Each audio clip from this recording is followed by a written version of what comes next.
What is up, harvesters? Welcome back to my subscribers, and if you're new here, my name is Ken. Welcome. So today I want to talk to you guys about how to attract those young bucks and hold them on your property so that you can turn them into however old of a buck you want. Now, for those of you that don't know, a doe will kick her young buck away in order to prevent inbreeding. That's just how nature takes care of it. Those does will get kind of mean and they'll push those nub bucks away when they come into their first estrus after having him. So that's when he's 6 months old. This is during the rut. So she's gonna push him away just to prevent him from breeding her. She'll get bred by a different buck. And then a lot happens between the rut and then when she has those fawns the next summer. So what happens to those young bucks? Well, a few things happen, and I've seen this all happen, so it's not like a one size fits all. But what can happen is she's going to push that buck away, and I think this has a lot to do with how aggressive the specific doe is, but she'll push him away. So we see this during the rut, during like gun deer season. This is like November that we see this a lot, and we'll see these nub bucks kind of still hanging with that doe family group. Like let's say she had a doe fawn and a buck fawn. You'll see that doe and her female fawn hanging out sort of together and feeding, and he's kind of just like off, like in the distance behind. Like I've watched this happen. I've been hunting and I get a doe family group comes into the food plot right as it's getting dark at the dusk hours of the day. It's getting hard to see, and you see this big deer coming in behind them. It's like, oh, is that a buck? Is he coming in? Is he following them in? And then you see, yeah, it is a buck, but it's a nub buck. Well, a lot of times that nub buck is one of those does buck fawn, and he's just sort of been pushed away, but he still hangs out with them. So a lot of times in like November on, you will still see those nub bucks kind of hanging with those doe family groups, but they may also be by themselves. So I've also in November seen a ton of nub bucks come in just by themselves, not with any other deer. And that's because that doe, maybe his mom was a little bit more aggressive than this other one and pushed him completely away, and now he's out on his own.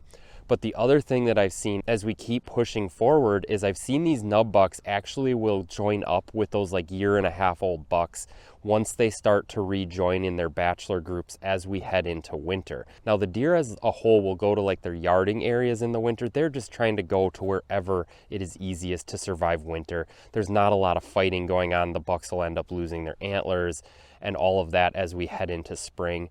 But as that doe then gets into the spring and starts looking for where she is going to birth that next year's fawns, she is definitely going to kick that nub buck away if he hasn't already completely went and found somewhere else to go already by himself. But she's also going to kick away that doe fawn at that time too. That's why we see so many year-old deer dead on the side of the road that time of year, because it's those young deer being put out on their own for the first time, and unfortunately they don't know how to cross the road as well as those mature deer do.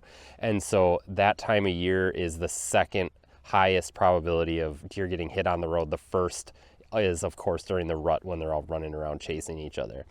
But what happens is that buck is forced to go find his own territory at some point during that time, and he's going to go at least outside of her range. Now, does do not have the same range as bucks do. We hear a lot of times that bucks have like that 3-mile range, and that's a good average, but depending on your area, your topography, your food sources, your cover sources, all of that, that can be different area to area, but that's a good average to go off of. Now, does, on the other hand, are a much smaller area. If a doe finds cover, and she's going to be looking for that cover when she births those fawns coming into the summer, she wants as many stems as close to the ground and grass and whatever that she can hide those fawns in.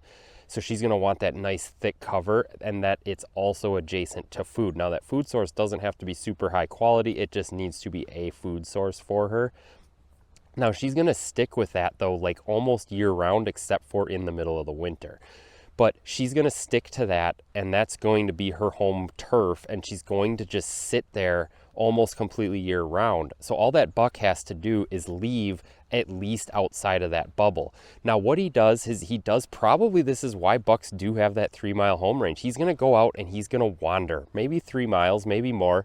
I know there was a study about where they collared a buck, and he actually walked or ran or whatever almost across the entire Plain States area, which was quite interesting. Now it took him months to do that, where he would stay in an area for a while and then he would move on. And I think what is happening is they're just not finding the ideal situation that they want. Maybe they're running into another doe group and they've got a bad memory of how that went down with mom, or maybe they're just not finding the ideal cover.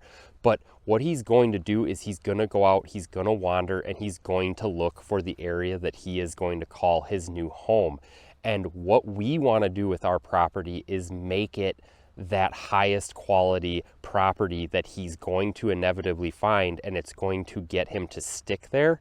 And then once you can get him to stick there as a nub buck, he's going to be there as a 1.5 years old. And if you can continually keep them there without overpressuring your property, you are going to be able to grow him into whatever you want to grow him into. And so, for example, this happened on my northwestern Wisconsin property this year. Up there, it is the big wilderness, the big woods. I've said it before, but a deer, if it walks north off of that property, it can walk for 10 miles before it will ever cross a paved road. It is a lot of big, mature woods up there. There's no ag. So all I had to do on that property was put food plots in, and I drew in every deer from the surrounding areas. Now, there's a lot of people have like corn feeders in their backyards. It is legal to feed deer up there or bait up there. So a lot of the doe family groups do sort of like more relate to those backyard feeders. A lot of the locals up there will have the same doe and fawns come in every single night, every single day. They'll see them out there, and the bucks sort of, bounce around and check everything out like bucks do. But what happens when that doe kicks away that nub buck is he comes up into the woods and he finds my food plots, and he sticks there like glue. So this year, it was crazy. We had somewhere between 20 and 30 1.5 year old bucks on our property this year, which it's hard to tell one 1.5 year old from another. That's why I say 20 to 30, because there's only so many ways a spike or a little fork can grow that you can tell which one's which. But there was a ton of them on our property. We have never had that many 1.5 year old bucks on our property before. Again, keep in mind, this is the big north woods. The deer density up there is not what it is down here in like southeastern Wisconsin. So that is a ton of deer for that area up there. But I'm curious to see what that'll turn into next year. I think that's probably too many. They'll end up having to disperse off. But the reason why they were there in the first place is because we're providing the best habitat in the area. So when they got a chance to leave that corn feeder in someone's backyard because mom kicked them away for the first time, they went out and they wandered and they discovered a food plot that they may have never been to before because mom never traveled that far away. And there they sit now because they found their favorite new place in the woods that has cover and it has food. So that's what we're going to want to create on our property. First off, it's going to be a food source, but it's also going to be cover. It's going to be all the things I talk about on my channel. But the most important thing when you're doing this is giving the deer what they don't have somewhere else. So like up there, food plots are so important because they don't have egg, they don't have anything. All I have to compete with are corn feeders in people's backyards. And it's easy enough to do that when you give them that nice, lush, green piece of candy. They're going to choose that because that corn, it's hard to digest. I mean, corn's hard for us as humans to digest. So like it is hard for deer to digest it as well. And so they do really choose those food plots over that corn, although that corn can serve as a tool when you're hunting in those areas where it's legal to bait anyway. But we attract those young bucks, we keep them on our property by not overpressuring them, and then once we do that, we can grow them into whatever we want to grow them into, and that really lets us stick with and set harvest goals for our area, especially on our property. Now, there's other ways that you can keep deer specifically on your property with like making sure that they have bedding on your property, making sure they have food sources on your property, and making sure that all those things are like compartmentalized so that they're not putting too much pressure on each other. Because once they're spread out and compartmentalized, they can kind of take their own piece rather than like putting them all in one big bedding area over here and then they feed on one big food plot over here.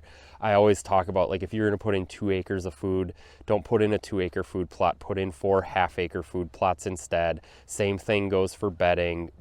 Put in pockets of it around and then use things like funnels and man-made deer trails to get them to move from area to area on your property, keeping them on your property. Keep in mind your hunter ingress and egress so that you can get in to hunt certain areas of your property in different winds so that you are always getting in and getting out undetected by the deer herd that should almost always be on your property, at least during daylight hours. If they wander off in the middle of the night, you know, who cares? No one can legally hunt them that time of day anyway.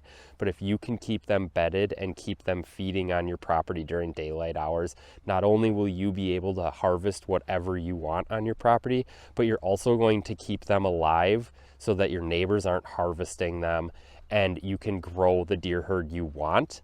But how you do that is getting those young bucks to come to your property first off, and once they're there, keeping them there by not overpressuring them, giving them everything they need, and then growing them into whatever you want to grow them into.